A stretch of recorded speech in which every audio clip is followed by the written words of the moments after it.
What is up, and welcome back to an exciting episode of DLF Team Preview. We are talking about the Denver Broncos today. And if any team has been in the news like seemingly every day over the course of the offseason, it seems like it's been the Denver Broncos. I think you've been linked to every quarterback, every move just about the entire offseason.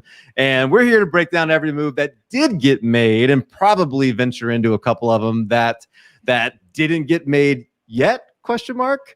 We'll get into all that. So one of the things we always like to do for these team reviews is we like to bring in really smart football people from around the fantasy football industry, and they like the team that we're going to talk about. So when you like a team, you're paying the most attention to that one, and that's the same thing with these guys. They pay attention to the rumors, they pay attention to the sports talk shows, all that good stuff, and they're ready to talk about them. So we're going to talk about their favorite moves, the least favorite moves of the offseason, fantasy implications of all those things, camp battles, storylines, all those things and more are coming right after this.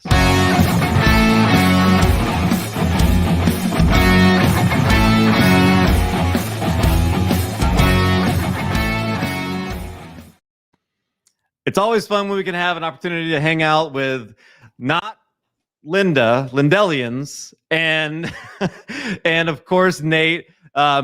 And John here he's with DLF, but Linda, or not Linda. You can just go with Linda. It's fine. That's what I tell people to call me. It's easier. Yeah.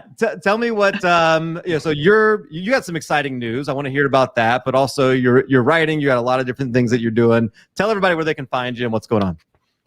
You can find me on Twitter at Lindellians. I am starting August 2nd, taking over the Locked On Pokes podcast for Locked On Podcast Network, which I'm super excited about. If there's anything I like to talk about more than fantasy football, it's Oklahoma State athletics.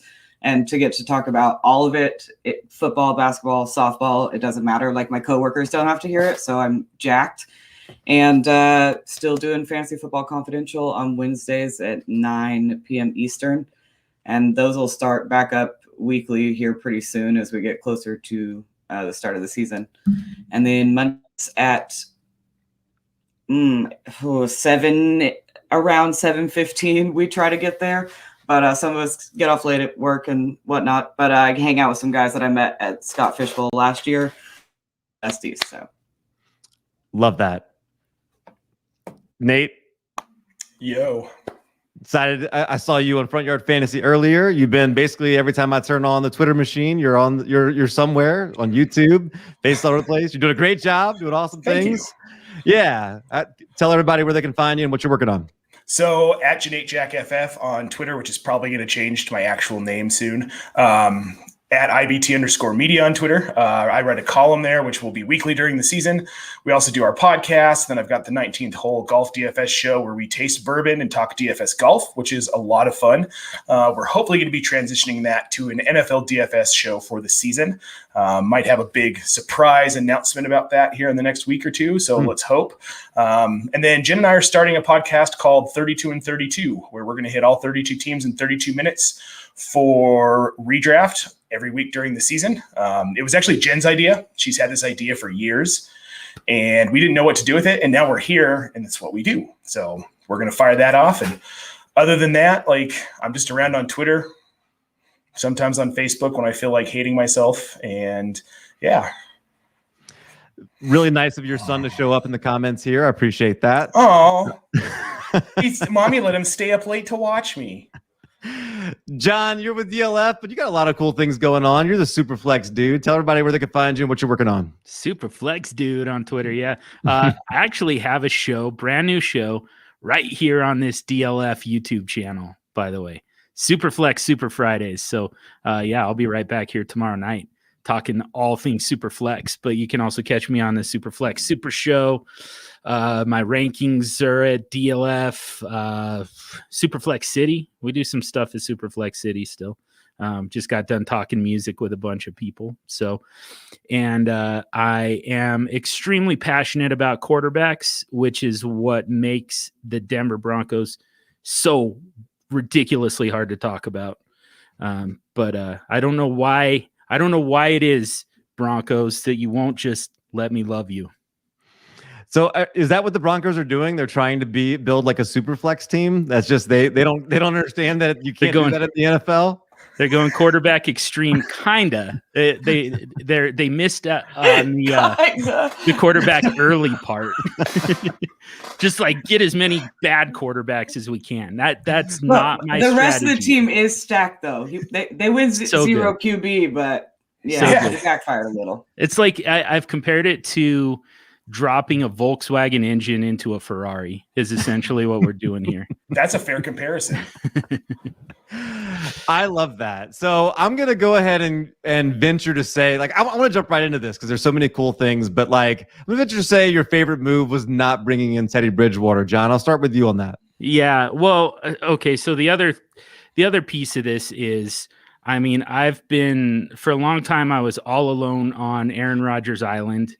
And MVP season definitely it helps attract some people, but I mean, I would have absolutely lost it if Aaron Rodgers became a Denver Bronco. So when our consolation prize is Teddy Bridgewater, it was just kind of a double blow for me. It was just that hurts. But the thing is, like, the combination of Teddy Bridgewater and Drew Lock is really kind of the perfect quarterback. Like if you had a way to put Teddy's brain into Drew Lock's body, but unfortunately we only get one of those guys at a time. So, well, then what is your favorite move of the offseason? Like, is there anything that they did that you were really excited about?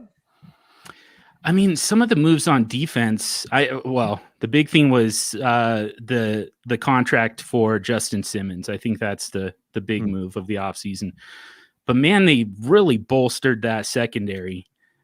Just, even beyond that with Kyle Fuller and, Patrick Surtain, of course, and Ronald Darby. So, they've just built the best defensive secondary in the league. And you have to love that. But again, none of this matters if your quarterback can't drag you to some wins from time to time. I am pretty excited to see what the defense could look like. I think people are underestimating how good the defense could be this year, and they could challenge for a top 5, if not one of the best defenses in the league. Nate, I'll jump back down to you and just ask you your favorite move of the offseason. So it was definitely passing on Justin Fields. No, I'm kidding. It was getting Von Miller back for one more season. I think that was huge for that defense, and I love what they've done in the secondary. Getting Justin Simmons under contract was fantastic. But really, I mean, Von Miller's kind of the captain of that defense, and without him, I don't know that it's the same. And having him back this season, I think is huge, especially for some of these newbies like Kyle Fuller. That was a big move. But I think Von Miller's kind of the linchpin that holds all this together right now, and I'm glad to see him back. Yeah, really good. So many great things on that defense. Linda, what do you think? What is your favorite move of the offseason? Probably Elway taking a bit of a step back for fresh eyes. Yep. But I'm anxious to see how much of a step back it really is. I feel like who they brought in and the moves that watching them in the draft room, it was like exciting again. It wasn't like, what? Okay. Right. So I like that move a lot. That's a great point. I'm going to change my answer. I need to change that. Yeah, that's the winner. The quote unquote promotion for Elway that gets him out of the way on draft day. That was easily the best move they've made in a long time. And they had a really good draft for it. Yep.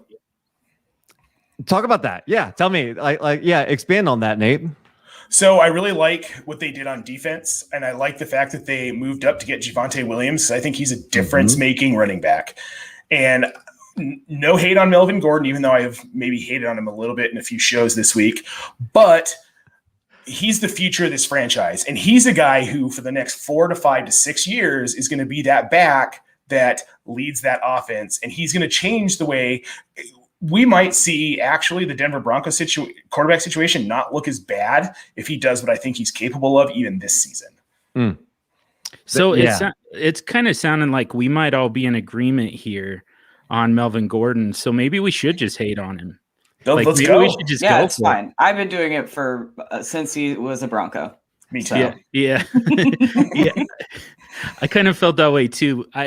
I don't know. This felt hot takey, but all of a sudden this feels like a safe space to put it out there. I'm not so sure Melvin Gordon makes this roster at this point. Thank you. I have heard that more than once. Is that right? too. Okay. Yeah, I've had that conversation. A lot of people do not like that idea, though. It's definitely still hot takey, but I'm not. I don't disagree. Yeah. I mean, with between the DUI, which obviously charges were dropped on that, but between that and his hands just weren't great last year. The fumbles, the drop passes, that's a liability when you have not great quarterback play, especially. I think this is in reference to the best thing that Melvin Gordon did all offseason was reply to one of Dave Kluge's tweets, which was awesome. Yeah. But yeah, I think that's really good. There's been a lot of rumors about him possibly going elsewhere, and you bring in Javonte, and not only that, like I think you combine that with the signing of Mike Boone, and you got a competent running back room without him that it almost feels like he gets in the way, right? When you have guys who, first of all, you haven't paid them all their money yet, so they're still counting against the cap, and guys who play special teams. So Melvin Gordon satisfies none of that. Like he checks none of those boxes. So for logistically, it doesn't make sense to keep him around. Monetarily, it doesn't make sense. And to me, he's the third best running back, competing with Royce Freeman, to be totally honest, because we're looking for someone who catches passes. Now that's a hot take. But I kind of forgot we had Royce Freeman. Like that sucks. I was so excited about that draft pick. Me too. I took him way too early in some rookie drafts that season when he came out because there was so much good buzz about him, and he never quite lived up to it. And Philip Lindsay gone. I really like Philip Lindsay too. I'll never forgive him. Okay, so maybe that's the answer. That's where I was gonna transition. Linda, what's your least favorite move of the offseason the Broncos made? I'll always be sad Philip Lindsay isn't a Bronco anymore. Like a 6th round for Teddy Bridgewater, that's like sad, but in a different sense of the word. But like letting the homegrown kid, his story was just so cool, and I love an underdog. So now I just draft him really, really late when it's basically free, and hope he comes out on top of that god awful offense. Houston Texans are going to roll out. I did read some good reports on him just today, so I'm pulling for him for sure. Him. Yep. Nate, what do you think? What was your least favorite move of the offseason? Well, I'm going to go besides Philip Lindsay leaving because obviously, I mean, that anybody who's a Broncos fan, especially a lifelong Broncos fan, and like you grew up with sports in this city, and I'm a CU fan too. Sorry, Linda. But don't say sorry to me. We about blew you out last time we met in a bowl game. That's true. Our program is awful. But Philip Lindsay being the hometown kid and watching him play at CU, like that just hurt. And they should have kept him around. He wasn't going to be expensive. You could get him on a deal. And who would you rather have, honestly, Mike Boone or Philip Lindsay? But okay, so outside of that, it's trade for Teddy Bridgewater. I don't get it. It's one of the. I mean, what's the difference? Bridgewater's slightly more accurate on the deep ball, but only slightly. I don't know that. I mean, I didn't care for that. John, how about you?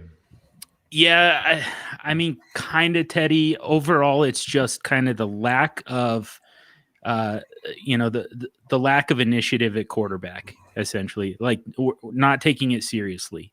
We know how important that is. We know the advantage that it can give you once you figure out the quarterback position and just turn it over to one guy, whether it's, get that young guy in the draft, like the Seahawks and the Rams did with Wilson and Goff, it, gives you the cap room to kind of build around them, or you go get that, go get Aaron Rodgers, kind of, what they were able to do with Peyton Manning, what Tampa Bay's been able to do with Tom Brady, kind of the recruiting that you're able to get out of that. So you have to do something, you have to commit some resources to the quarterback position otherwise, what are you doing? Because, you can build up this defense all you want. You can add all the young pass catchers you want, but at the end of the day, you're not going to win a division that has Pat Mahomes and Justin Herbert in it without a quarterback who can at least somewhat compete.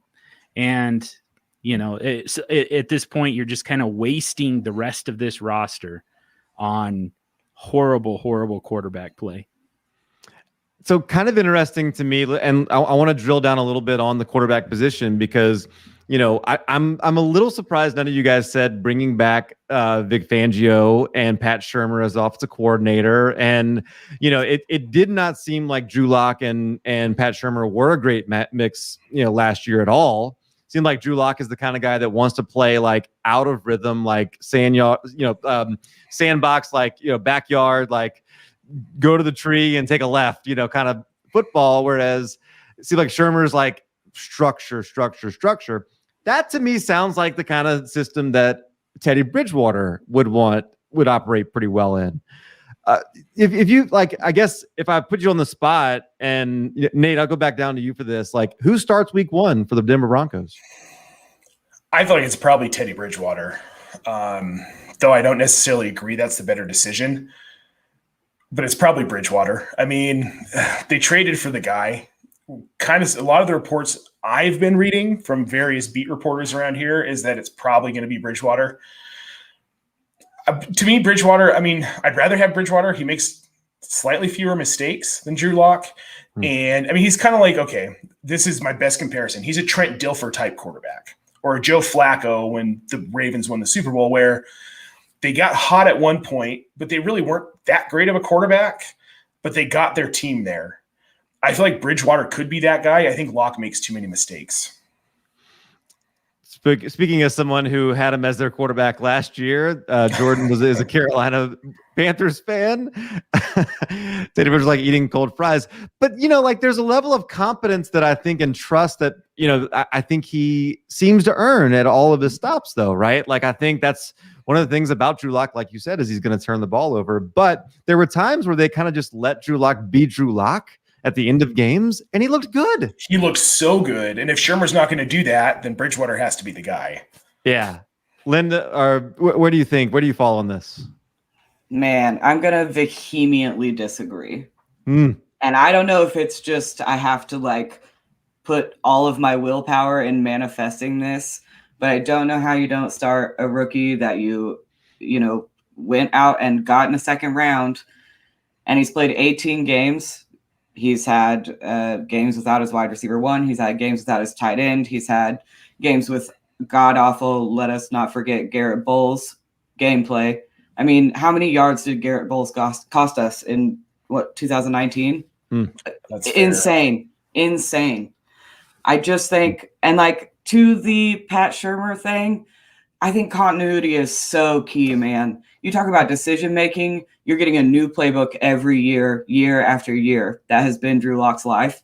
And now he's finally going to have a year where he has a full offseason, not affected by the pandemic. He has a chance to study that book and be ready. I just think it would be a bad idea not to just see. And if it goes god awful, then put in the guy that's going to hopefully will your team to playoffs. I just think it would be silly not to finish what you started. John, you're the quarterback guy. What do you think? I'm sorry. I'm sorry. I just, for fantasy purposes, the answer is you want them both. I think that Drew Lock probably does start, but I think it's going to be with a very short leash. I think that they've kind of been down this road before of, where they felt, a little bit pot committed to a certain guy. We just went through this with Paxton Lynch. There was a lot of infighting, over Paxton Lynch and getting him on the field. And, I think that there's going to be a certain amount of that as well. You've got the scouting and the executives who invested in him. And then you've got, the offensive coordinator and the head coach who not only, believe that they have a better chance of winning with Teddy Bridgewater, but also just feel that he's more coachable, feel like he can actually run this system. Their jobs kind of depend on that. So like, that's where worlds collide a little bit. And I think that you're going to see a little bit of back and forth all season. I think that, you're going to see Drew Lock. If they're not winning games, you switch to Teddy Bridgewater. And, if he's not doing anything all that impressive, there's going to be some pressure to go back to Drew Lock. I think you're just going to go back and forth all season, and it's just going to be a mess. Like Foles and Trubisky last season. Exactly. That would be fun. Exactly. Oh boy. That's what we're in for. And now we get an extra week of it this year too. So cool. Can't wait.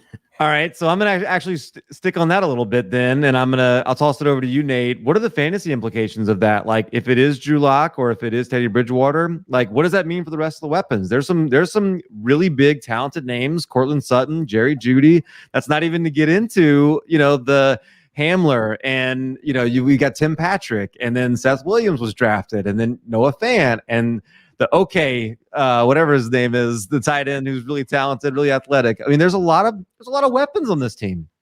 I mean, I feel like it's the best offense in the league outside of quarterback. Cortland Sutton and Jerry Jeudy, I think, are fairly bulletproof because you got to throw the ball to somebody. I'm not a big fan of Noah Fant because I think Albert O is a better tight end. Honestly, I think he reminds me more of like who's a good comparison? Kyle Pitts.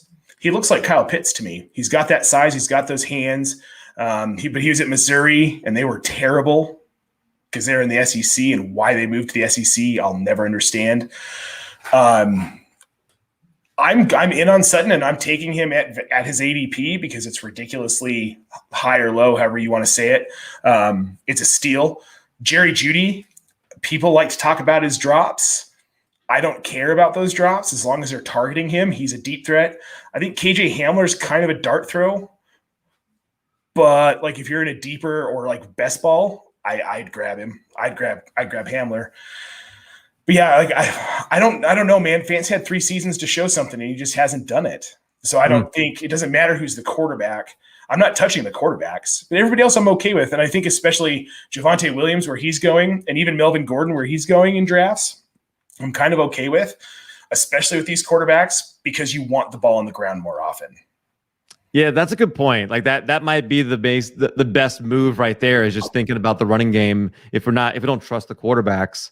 But there's going to be a value to be had. And Linda, what does the quarterback value, I guess, ultimately do to the value of the higher end guys, Sutton and Jeudy?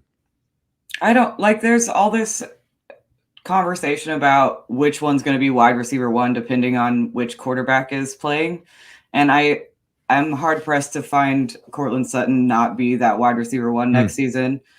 And right now at ADP, I mean, they're both cheap, they're both going to get targeted, but with a stout defense like that, I don't know, I'm taking them at value because I think Cortland Sutton is going to have some wide receiver 1, high end wide receiver 2 games, and he's going like high-end wide receiver 3. So he's an easy draft. Jerry Jeudy, easy. Again, I don't want to pick one or the other though, because they might do that back and forth thing. That's not very fun.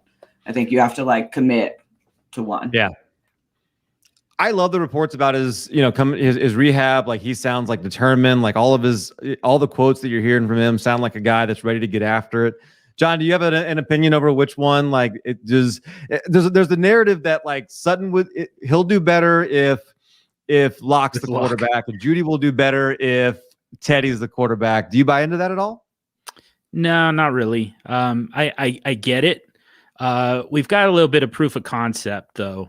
In the last 6 games of the season in 2019, Cortland Sutton was wide receiver 38 over that stretch, and he didn't have Jerry Jeudy to compete with. So I do think Cortland Sutton is the number 1 guy here. I don't think that Drew Lock and, the enhanced ADOT that comes along with him, I don't think that necessarily does much for Cortland Sutton. I think that they just, they fit in their roles either way, regardless of who the quarterback. Cortland Sutton's the kind of the alpha type of guy there. He's got the build for it. Jerry Jeudy is a little bit more of he creates a separation, but he's just not the chain mover that Cortland Sutton is. And bottom line is, I think both of their upside is honestly just a little bit capped by the quarterback play. Like I say, you get ADOT with Drew Lock, but you also, that you don't get with Teddy, but you also get a much higher rate of uncatchable passes. So, kind of pick your poison. Fair enough. So switching over, I guess, to a little bit more. Yeah, and we're talking fantasy already, but focusing on it a little bit. Like, ADP wise, who do you think, Lynn, I'll start with you. Who do you think is just not getting the love that they deserve? Like who in dynasty rosters, things like that, are you like, it's a must draft or it's somebody you're looking to trade for? I mean, I was always targeting Javonte Williams, and then all of a sudden now everybody like has figured out that he's going to be the better back there and quickly. And now I'm like not getting him where I used to. So I think the train on that, I mean, it has taken off completely. So I guess if you're in a I don't think Melvin Gordon, like we said, he may not even make the team. Like he's not somebody I'm going out to get. People talk about him as, the third down back. Didn't they say that? That's insane. I don't want that at all.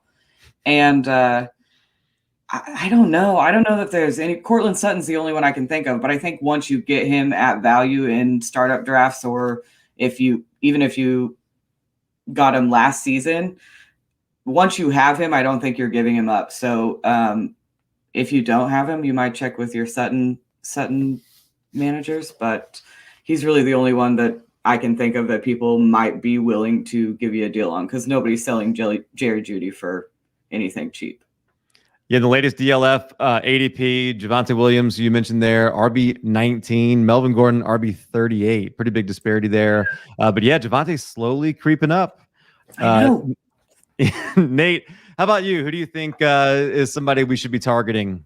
So I'm with Linda. It's kind of hard to want to target anybody. Javonte Williams is starting to get pricey now to his ADP. Cortland Sutton I'm still good with. I think he's still all right. People are still sleeping on him, and that's fine. Please keep doing it because I keep getting shares of him, and it's beautiful. If you're playing Dynasty and you're looking for a deep stash, go out and get Albert O. By midseason, he could be an impactful tight end. You pull up his player profiler page, and it just jumps out. Like you look at enough of those, and you look at his, you're like, whoa, this is a freak athlete. Now, Noah Fant is too. He's no slouch himself. It does seem like injuries have hampered him maybe a little bit. Is that kind of the biggest reason why do you think it's going to be, he's just going to overtake him and be a better football player, so he's going to start over him? Or do you think it could be injuries that hamper him? I mean, it could be injuries. I think that here's the thing I keep going back to is that if Drew Lock is a starter in this offense and Albert O is healthy, they combined for 17 touchdowns together at Mizzou on a mediocre team. That says something. And at the NFL level, for Drew Lock to have that comfort with the dude that he played with in college, that's why the Broncos drafted him. That's why the Broncos drafted him. It was comfort for Drew Lock to try and get him comfortable in the offense with somebody he already knew. But if he can stay healthy and on the field, and Drew Lock is a starting quarterback, like the sky's the limit for him. Like he's almost like wide receiver 2 in that offense if he lives up to what I think he can. And I know that's maybe a little crazy, but I've got him stashed on some deeper rosters in Dynasty. And I think it's worth a shot. You can get him for almost nothing. He's probably on your waiver wire. Going off on this latest ADP that I just referenced as the tight end 39. So way down there. He ran a 4.49 at 6'6", 258. That's pretty good. Right. Yeah, it's kind of ridiculous when you go look at his stats. John, what do you think? Who are you looking to acquire here for the Broncos? Who's kind of a value right now that you want to make sure you leave your draft with or trade for? I do think Sutton is probably the best value. I mean, it's really pretty chalky for the most part with this team. I think that there's a couple sleepers. Tim Patrick, I think, he was pretty involved with Cortland Sutton now. And, an injury to either of those guys, Sutton or Jerry Jeudy, puts Tim Patrick right back on the field, drawing the second toughest coverage. So, I think KJ Hamler is going to kind of man the slot either way. And just plays a different role altogether. So Tim Patrick is a pretty deep sleeper. I mean, you're probably going to get him at the end of your draft. You might even sneak him through to waivers. And then Mike Boone, again, for me, I felt like he was the best back on the roster before they drafted Javonte Williams. Now he falls to second for me, but that's still pretty significant. There's still going to be a role for him. And I mean, this is a guy, honestly, who would start for, 3 of the 4 teams in the NFC West, for instance. So, to end up as kind of a change of pace type of guy behind Javonte Williams. And he's actually probably going to share a greater workload than that early on. mostly because of pass protection and just familiarity with the pro game. Javonte Williams is going to get there, but in the meantime, I think Mike Boone is going to be a very startable guy for you in a flex consideration early on. So let's focus on this next question on some of the higher end values. I mean, so we're thinking like Javonte, we're thinking Cortland, we're thinking Jerry Jeudy. Would you be looking to sell any one of those guys, like trading any one of them away, Linda? Man, I'm such a bad trader. I should have known we'd get into trading. It's like my weakest link. But that being said, like I said previously, Jerry Jeudy's still that like shiny new toy. And I think you can unload him maybe at a higher price than you will be able to halfway through the season. And people figure out Cortland Sutton's still going to be the wide receiver one. So he's somebody that you might get a good return on. But and Javonte, if you're willing to part ways with Javonte, I think you can get an okay package, especially from if you find those rankers that had him as the RB2 before the draft, like cash in on that. So, yeah, interesting. Any one of those higher end targets. I mean, obviously, if you have Melvin Gordon, you could trade him away for anything. You're doing that, but outside of that, those higher end targets, would you be actively looking to trade any of them, or is it just holding and hoping for the best right here, Nate? I'm holding, honestly. I'm not looking to get rid of any of those guys. I think the potential values there, and people are kind of low on some of these guys, so I'm just not going to get the return I want. Fair enough. John? Yeah, I agree. I'm holding all those guys at this point. The thing to keep in mind is, quarterback is going to be gross this year, but next 2022 is going to be a completely different thing. It's a little bit like, the way you approach Demaryius Thomas when he went from Tim Tebow to Peyton Manning, like that's kind of what's coming here in the next, in the next year and a half, essentially. So, I think that, I think a lot of people are going to be trying to buy low on these wide receiver, on these pass catching options based on the idea that these quarterbacks are going to be horrible. And, the reality is this is a short, stop along the way here. Let's turn our attention to training camp and preseason. And obviously the biggest one, and we talked about it already, is the quarterback one. But is there any other battles other than the quarterback one that you're paying attention to, Linda?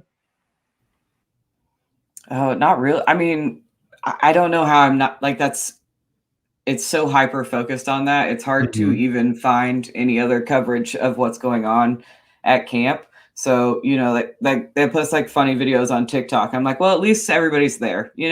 People are showing up. I'd like to see it. I don't want anybody threatening to retire because they don't want to get vaccinated. Like that would be key. And that hasn't happened yet. So I just wish they'd commit to a quarterback and I would be happy with that. I don't even care which one it is. Just commit to one. Yeah, just tell us who's going to start. That would be nice. Nate, what do you think? Is there any just storylines, just anything else that we haven't already covered that you're paying attention to on this team? I mean, we've kind of talked about the Aaron Rodgers thing. So I have a theory, and I know this is going to sound crazy, and this is me giving George Patton the benefit of the doubt for passing on Justin Fields and taking a cornerback that, while it's amazing to have Patrick Surtain on this team, we didn't necessarily – he wasn't a heavy first-round need. My opinion. The only reason the Broncos pass on Justin Fields is because George Patton thinks he can actually get Aaron Rodgers. And we've heard that he is reporting to camp with the understanding he will be traded before the season starts.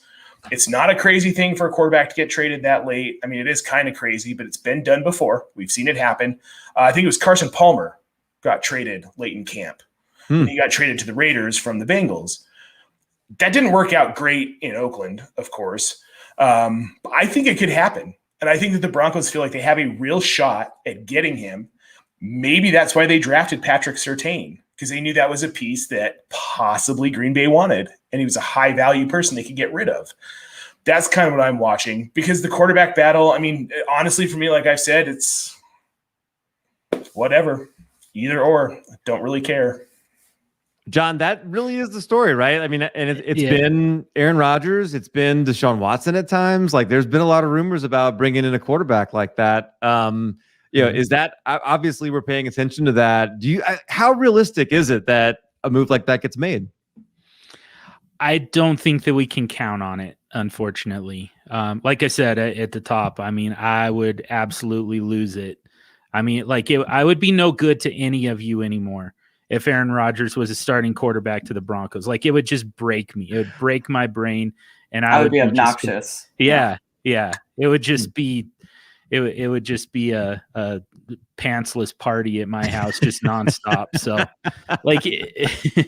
but I think that realistically, he doesn't have a whole lot of leverage here. He doesn't have a whole lot of outs, it kind of seems like he's kind of coming to that realization. He's back in Green Bay. I think he's preparing for camp. I think he's a Packer for another year. And then, next year we'll see what happens. But, I think that we really kind of have to plan on Drew Lock and Teddy Bridgewater for 2021. I hate to say it, but I think that's where we're at. Thanks for crushing my soul, John. I know. I'm sorry, Nate. But I agree with you. I mean, it's a long shot to happen. It's a long shot. Mm-hmm. But okay, so I know Drew Lock was not great last year. I know Teddy Bridgewater had, nothing is exciting about him. But are we kind of underselling what they are going to be like? Are we setting the bar so low that they're definitely going to be able to get over it? Like, this isn't Tim Tebow. Dude, the bar is on the floor. Are you kidding me? Our best quarterback since Peyton Manning was Trevor Siemian. Let that just wash over you. Yeah, and then the parade of guys before Peyton Manning too, between Elway and Manning. It's been rough around here, man. Teams like Jake Plummer is the third best quarterback in Broncos history, and I mean that was a fun couple of years, but man, it was just beyond that. I mean, Kyle Orton, and we were excited about that at one point. We're like, all right, let's get Kyle Orton back in there. I never thought that that's a sentence that would ever be uttered in the history of the human language. But someone was saying, yeah, we need Kyle Orton. Like Tim Tebow just completed his third pass of the game with 2 minutes left. Yeah, we need Kyle Orton back here. Wow. Yeah, that's pretty bad. Yeah, that's pretty bad. All right. I got three quick answers. John, I'll start with you. Who leads this team in targets in 2021? Let's go with Jerry Jeudy. Like I said, I think Cortland Sutton ends up with the most fantasy points. I think he's still kind of the alpha in that offense, but I think Jerry Jeudy's skill set just leads to a higher target share. Nate? I think it's going to be Cortland Sutton. I think he's the clear wide receiver one there. Linda, it sounds like you agree with that, Linda. Yes, seconded. Okay. All right. Now, you guys, Javonte may be the answer for all of you. Is he the answer for who gets the most rush attempts? Yeah, me. Yeah. Yeah. Yeah. Yeah. Yeah. I wanted to go with Mike Boone, but I can't. I knew you wanted to. I can see it in your face, John. Yeah. All right. So as long as Royce Freeman comes in third, that's all I care about. This is a special Denver Broncos edition question. How many wins does the team have to have for Vic Fangio to be brought back next year? Linda. Oh, frick. I'm gonna say double-digit wins. I think he has to at least be on the plus side of 0.5. So he's 8-9 or 9-8, and he's not coming back. I don't know. I don't want to get rid of him. I like the defensive mind and stuff, but we've got to figure out offense.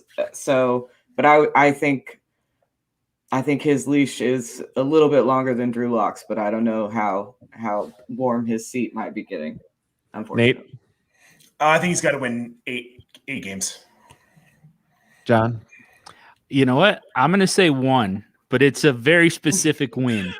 You have got to beat Pat Mahomes, and you've got to do it with a competent defense. Again, we need proof of concept here. We need that Vic Fangio is supposed to be an architect of a great defense. He's been given all the resources. in order to run not only a great defense, but his style of defense. If you can beat Pat Mahomes and do it, with defense, I think that's all it really takes. I think that's all they're really looking for here. I mean, that really would probably that's probably the only one he needs to win. You're probably right about that. I certainly agree with that. Okay, 17 game season. So that's how many that he needs to win. Now I'm going to say, how many do they win? John, I'll go right back to you. What's the record for this team next year? Man, that one's much tougher. So 1-16, I guess, is kind of the prediction to go. They beat Kansas City and just call it good. That was their Super Bowl. We're done. What a year that would be. Yeah. Yeah. I mean, I'm thinking this. I mean, this is what they do, right? It's going to be somewhere in the neighborhood of 6-11, something like that. Like, not good enough to get to, Spencer Rattler or Sam Howell in the draft, but also not good enough to come anywhere near the playoffs. So, like, that's just kind of been the story right along with our parade of mediocre quarterbacks. It's been a parade of not quite 500 seasons, not quite flirting with the playoffs, but also not being bad enough to actually fix this thing. Nate, what do you think the record is? I think they're going to finish 7-10.